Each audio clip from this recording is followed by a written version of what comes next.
Hello, greetings from Hafnarfjordur, Reykjavik.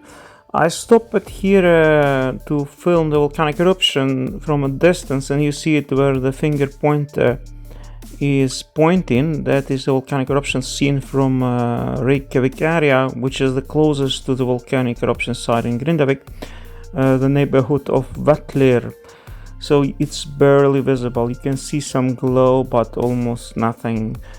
So it was kind of a hopeless flight, but I still will publish this video to show you that this volcano does not present any threat to Reykjavik city or the capital area, and tourists are welcome to Iceland because due to the media report about the previous eruption back in December, we lost 25% of potential tourist traffic in Iceland, and it was a big blow to tourist companies in the country. So I just wanted to show you that this volcano does not present a threat to you if you come to Reykjavik or if you stay in the city. It's not even visible from the city now these days. It was visible in the morning when it erupted. It was even visible from the city center, from BSI, but not anymore.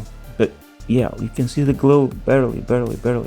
But anyway, I will publish this video to show you the neighborhood of Vellir, which is the closest to Grindavik.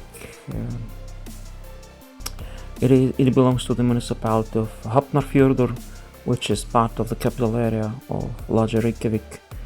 And if you drive from the airport to capital area to the city, you will arrive in this neighborhood first when you are driving from direction from Keflavik.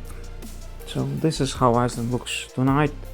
-7 degrees outside, very cold, -9 in the mountains, but on the other hand, no strong winds or any bad weather, so it's rather good weather for Iceland in my opinion. Good night from Iceland.